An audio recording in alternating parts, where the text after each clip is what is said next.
जय माँ काली। हम सभी पर माँ की कृपा हमेशा बनी रहे, मेरी माँ से प्रार्थना है। मन जब विचारों से भरा हो तब हमें बहुत सारी उलझनों में डालता है, भ्रम में डालता है। ख़ास तौर से जब हम किसी भी कार्य में फंसे हुए हैं, सफलता नहीं मिल रही है, चाहे वो जीवन में हो, चाहे आध्यात्मिक जीवन में हो, फिर हमारा मन विचारों से भर जाता है और यही विचार हमें भ्रम पैदा करने में हेल्प करते हैं।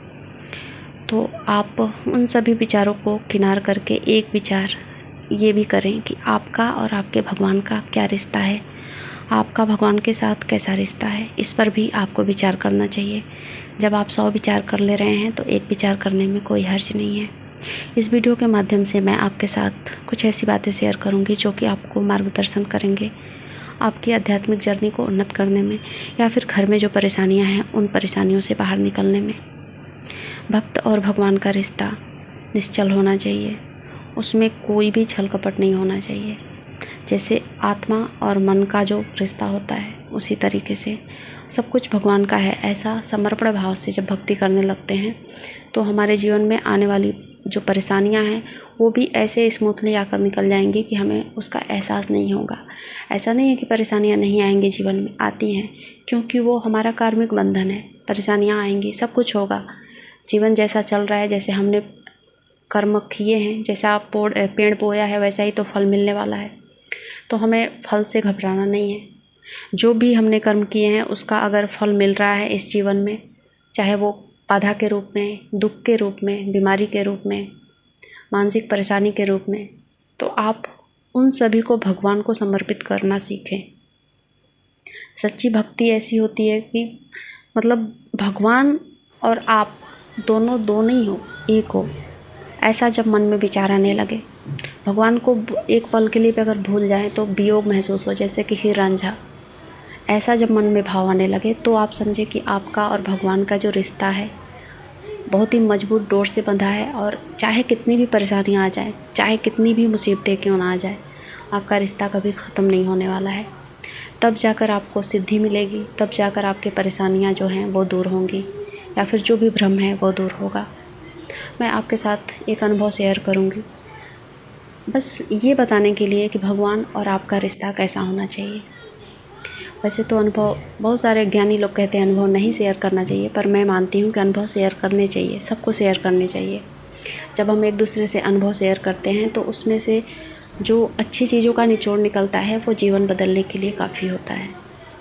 हर किसी का एक अलग अनुभव हमें प्रेरित करता है भक्ति और जो भगवान का प्रेम है उसको बढ़ाने में। तो हमें हर जो भी एक पर्सन मिलता है, हमें जैसे कि हम उसे खुलकर बातें कर सकें, उसे अपने सुख दुख रख सकते हैं, जिससे कि कोई डर ना हो, कोई ऐसा ना हो कि हाँ वो बाद में मजाक उड़ाएगा, या फिर उसके साथ हम अपनी चीज़ों को रखते हैं ना तो हमारी जो भक्ति है वो और बढ़ती है, हमारा जो विश्वास है भगवान के प्रति वो बढ़ता है। तो बस यही सोचकर मैंने ना ये वाला जो अनुभव है आपके साथ शेयर कर रही हूँ। वैसे तो माता रानी मुझे रोज़ ही एक नया अनुभव देती हैं। अगर मैं अपने अनुभव गिनाने लग जाऊँ तो रोज़ एक वीडियो बन जाएगी। कुछ दिन पहले की बात है, जब मैंने घर में खीर बनाया था तो सबको जब सर्व किया खीर तो चीनी कम था। मैंने भी खाया। जब खाने बैठी तो वैसे मैं कोई भी चीज़ खाती हूँ तो पहले माँ को आमंत्रण करती हूँ कि माँ आप आ जाओ खाने के लिए। ये मेरी एक आदत है और मैं तो चाहती हूँ कि हर कोई ये आदत को फॉलो करे, इस आदत को अपना ले। अपने ईश्वर को सबसे पहले समर्पित करना, कुछ भी आप खाओ ईश्वर को समर्पित करो। सेम वैसे ही मैंने किया। ठीक है, मैंने पहला बाइट जैसे ही मुंह में डाला तो मुझे भी खीर फीकी लगी। सब लोगों ने बोल रखा था कि खीर जो है फीकी है। तो मेरे को मन में आया, मैंने कहा नहीं माँ, खीर जो है ना वो फीकी नहीं है, मीठा है। मुझे मीठी खीर खानी है, आप इसे मीठा कर दो बस। मैंने जैसे ना बच्चे जिद करते हैं माँ से, बस वैसे ही मैंने जिद किया, माँ मुझे मीठी खीर खानी है। फिर जैसे दूसरा वाला जब मैंने बाइट लिया मुंह में तो वो मीठी निकली। आप यकीन नहीं करोगे, आपको ये सब बातें झूठ या फिर भ्रम लग रही होगी, लेकिन ये मैं अभी कैसे आपको बताऊं कि ये सच बात है और ये हर एक भक्त को अनुभव होता है। ऐसे ऐसे चमत्कार भगवान दिखाते हैं। आप कहोगे कि कलयुग में ऐसा कुछ भी नहीं है, ऐसा है। आप उस गहराई में उतर कर देखो, भक्ति की उस गहराई में डूबो, फिर आपको वो सब कुछ, आप एक एक पल, एक एक क्षण आपको चमत्कार दिखाएगा। तो माँ ने मतलब इतना जब इतना जो प्रेम है आप ईश्वर से करने लगोगे, इतना जो विश्वास है वो करने लगोगे कि खीर जो फीकी है वो मीठी हो जाएगी। मेरा विश्वास था कि माँ मेरे लिए खीर मीठी कर देगी, माँ ने किया। एक बात ये भी समझिए, विश्वास का अगर हम वर्णन करते हैं तो विष प्लस आ प्लस आस होता है, यानी कि विष और आस के बीच में जो अ छुपा है अमृत होता है। अगर हम उस अमृत को ढूंढ लेते हैं तो समझिए हमें ईश्वर मिल जाते हैं, और ईश्वर का जो चमत्कार है वो हर पल हमें देखने को मिलता है। तो इतना विश्वास आप अपने ईश्वर पे रखें, अपने भक्त पे, अपने भगवान पे रखें।